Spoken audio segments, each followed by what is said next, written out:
Please subscribe our channel and press bell icon for next video. Today, I am going to explain a South Korean comedy drama film called Mr. Zoo, The Missing VIP. Spoilers ahead, watch out, and take care.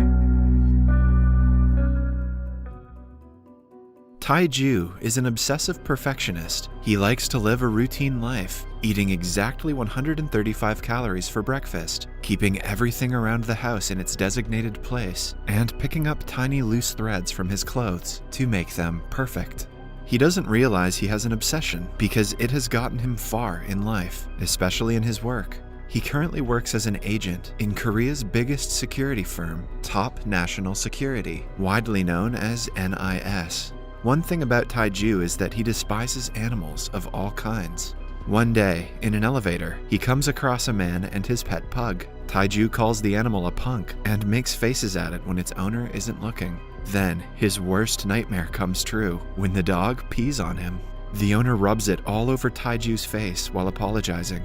At work, he practices shooting a little more aggressively that day. His mood gets better only when his colleagues congratulate him in advance for a promotion that he is about to get. Then, everyone is called to a meeting to discuss their next big project. They have to escort a VIP from China to an event and ensure her safety. The event is organized to celebrate 25 years of diplomatic relationship between China and Korea.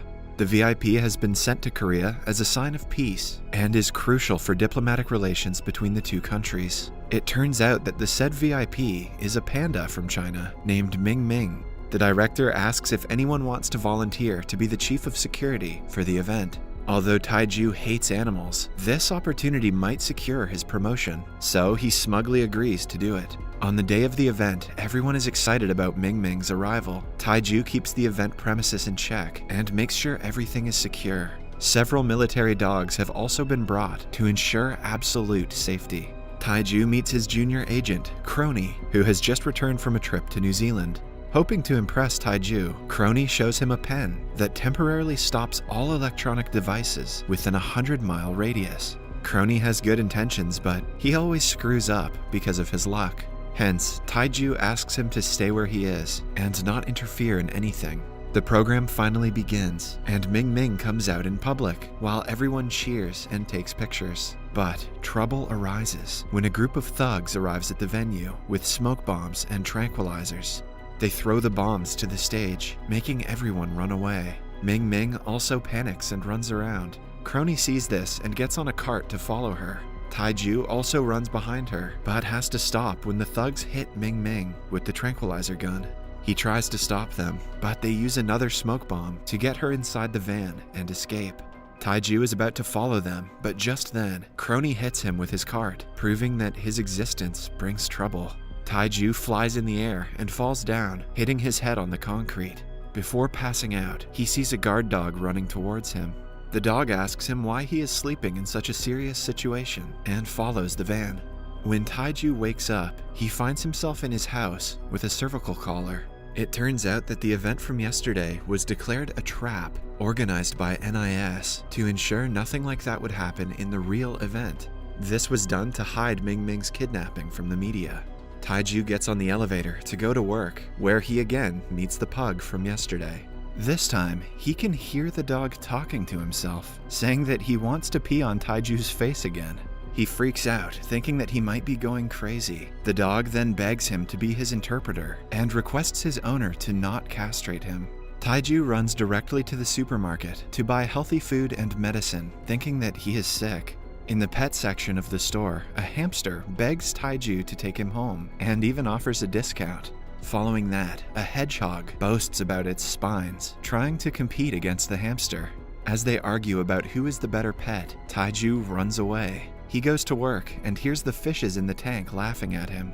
They find it funny that he was hoping for a promotion until yesterday, and now he is about to be fired. Tae-joo asks his director if he is being removed from service. She claims that he is one of the best agents, so losing him would be a huge loss for the company. The fishes then talk about an employee dropping boogers into the tank. They make a lot of noise, irritating Tae-joo, who breaks down into a scream.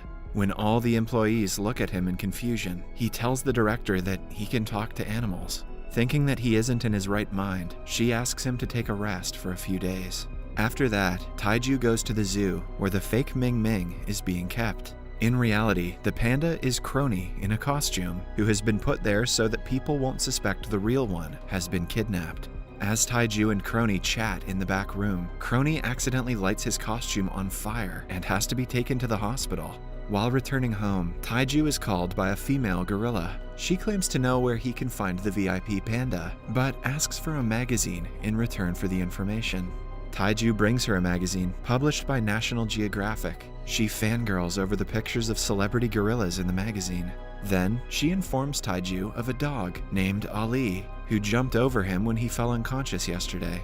That dog followed the kidnappers and still recognizes their scent. If Tae-joo can find the dog, he can be led to the kidnappers. That evening, he goes to an abandoned house, where the dog is bragging about his bravery to a group of animals. The animals listen in awe as he explains how he saved a group of soldiers in Serbia.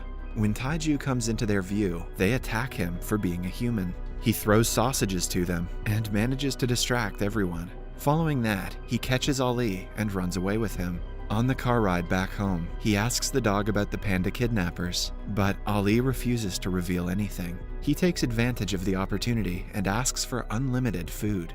The two come to Tae-joo's spotless apartment.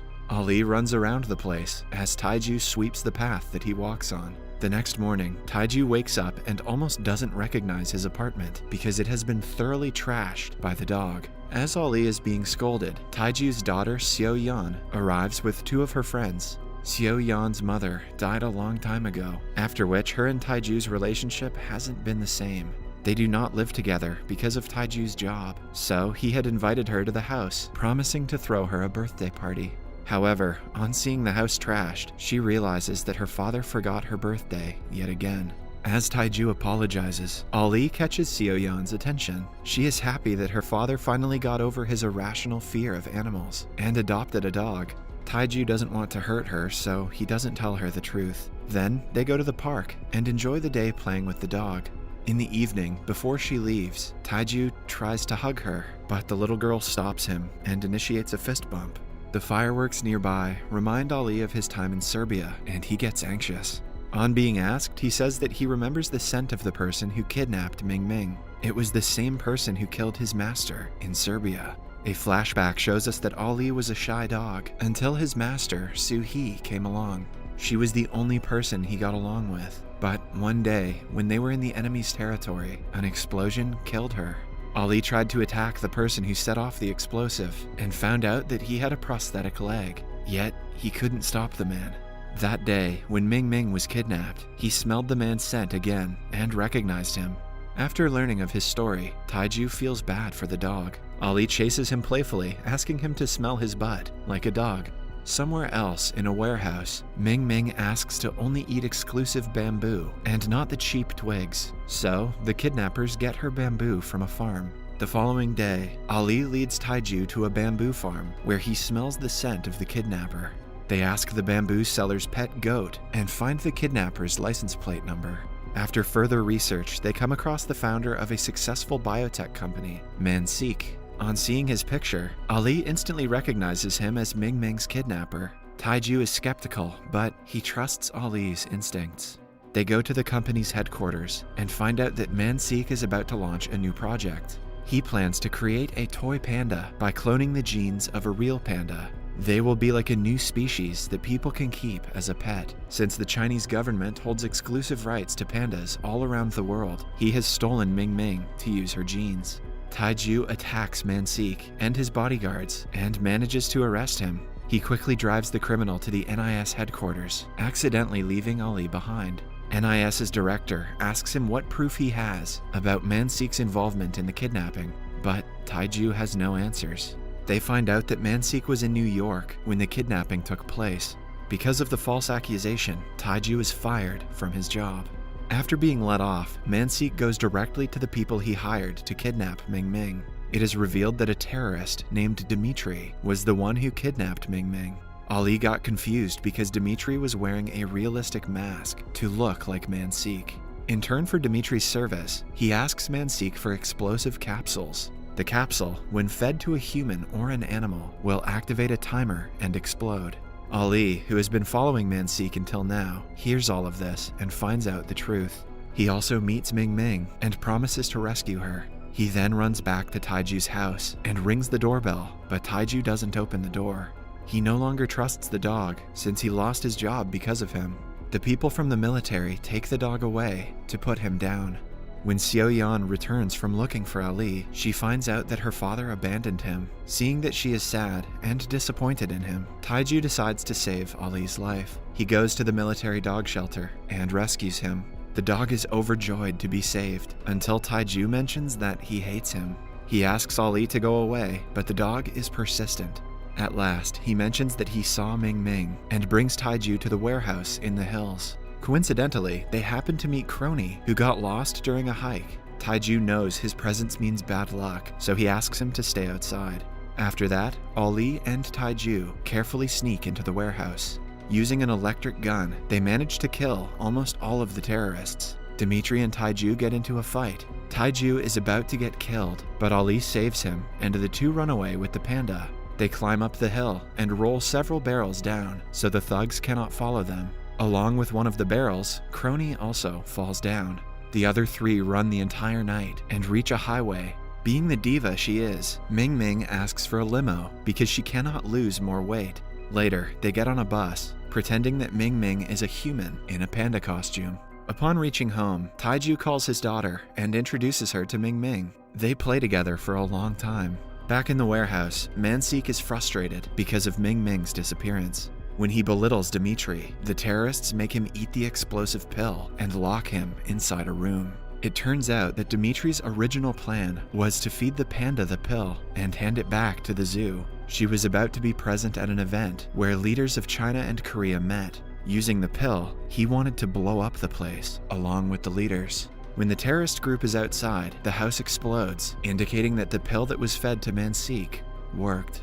Back in the house, Tae-joo calls the director and introduces her to Ming-Ming. His house is also filled with all the animals he has talked to by now. They finally call a limo for Ming-Ming and send her to the venue where the leaders are meeting. While seeing her off, Ali smells a weird scent and follows it. He is kidnapped by Dimitri's people again. Tae-joo and his daughter see them taking him away, but cannot stop them in time. Tae-joo returns home and asks the parrot to find Ali. The parrot, in turn, tells all the birds in the city and starts looking for the dog. Meanwhile, Dimitri forcefully makes Ali and other military dogs eat the explosive capsule. Since they will also be in the venue, Dimitri wants to use them to cause the explosion. The program finally begins, and the world leaders meet each other. When it is Ming-Ming's time to perform, Dimitri starts the countdown through his phone. The dogs are let out, making everyone panic. Since the doors are locked from outside, the audience doesn't get to run away. With only a few seconds left on the clock, Tae-joo runs to Crony and uses his special pen. The signal freezes all electronic devices, including Dimitri's phone, which means the explosives are diffused. Dimitri tries to run away, but is chased by Ali. They get to the rooftop and fight each other. In the process, Ali is severely injured. Dimitri is about to shoot the dog when Tae-joo saves his life, but gets shot himself in the process. In the next scene, Tae-joo wakes up in a hospital bed. He finds out that Ali is also at a vet and is not doing well. He rushes to meet the dog and finds him dead on the table. He and Seo-hyung cry, mourning his death.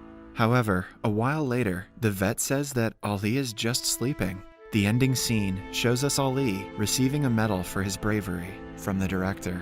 Subscribe for more videos like this, turn on notifications, and leave a like to help the channel out. Thank you for watching.